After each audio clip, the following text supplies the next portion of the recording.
കുൽസു എന്നോട് സീലന്റെ കണ്ടാ ചോദിച്ചത് ഈ വാതിലൊന്ന് എണ്ണടാനാണെന്ന്. ഹൈ എന്നോടൊക്കെ ചോദിച്ചതിന് പകരം ഇത് ഇട തന്നെ നല്ലത്. മനസ്സിനെ കടന്നുറങ്ങാൻ തൊയിരം വേണ്ടേ? ഇതിന്റെ ഒച്ചോണ്ട് എല്ലാം ആ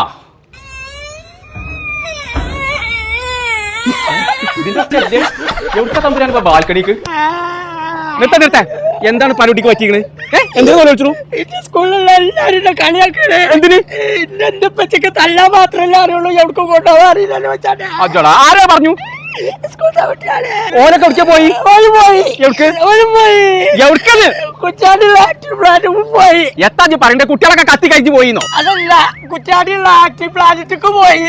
അതിന് കുറ്റാടിയുള്ള ആ പാർക്ക് നമ്മൾ ഒരിട്ടം പോയതല്ലേ? അതിനവിടെ മാത്രല്ല, ആഫ്രിക്കക്കാരത്തേക്ക് കളിയാക്കട്ടെ, ഞാൻ മാത്രം പോവാത്തുള്ളൂ.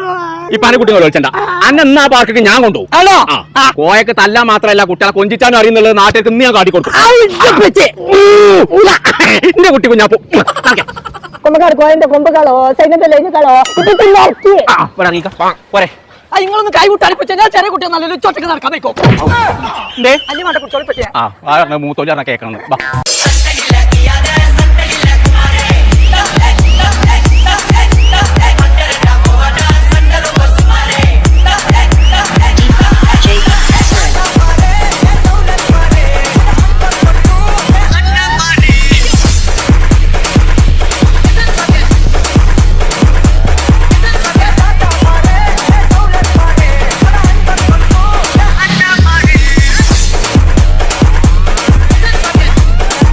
ചങ്കള നമ്മളിപ്പോൾ ഉള്ളത് ആക്റ്റീവ് പ്ലാനറ്റ് എന്ന് പറഞ്ഞ പാർക്കിലാണ് കേട്ടോ. അപ്പൊ ഇതിനുള്ളിൽ കയറി കഴിഞ്ഞാൽ പാട്ട്, റൈഡ്, ഗെയിംസ് അങ്ങനെ ഒട്ടനവധി പരിപാടികൾ നടക്കുന്നുണ്ട്. അതൊന്നും അല്ല എന്നാ കാണേണ്ടത്. കാണേണ്ട കാഴ്ച വേറെയാണ്. ഇവിടെ ഉണ്ട് കുറച്ച് ആഫ്രിക്കക്കാര്, ഓലെ കുറച്ച് ഐറ്റംസ് ഉണ്ട്, അതാണ് കാണേണ്ടത് മക്കളെ. ഒരാൾ വന്നിട്ട് തീ തുപ്പണു, മറ്റൊരാളാക്കണു, തൊപ്പിയോണ്ട് അഭ്യാസം കാട്ടണു, പിന്നെ കുറച്ച് ആൾക്കാരെ ഡാൻസ് എടുക്കണു, കൂത്തം മറിയണു. ഞാൻ പറയാ ഒരുപാട് സംഭവങ്ങൾ. ഇതൊന്നും കാണേണ്ട കാഴ്ച തന്നെയാണ് മക്കളെ. സംഭവം എന്തായാലും കളറായി. അപ്പൊ ഇതൊക്കെ കാണുന്നുണ്ടെങ്കിൽ പേര അടച്ചുകൂട്ടിക്കാണ്ട് ഇപ്പൊ തന്നെ പോന്നോളി നമ്മളെ കോഴിക്കോട് കുറ്റ്യാടി മണിമലയിലുള്ള ആക്റ്റീവ് പ്ലാനറ്റിക്ക്.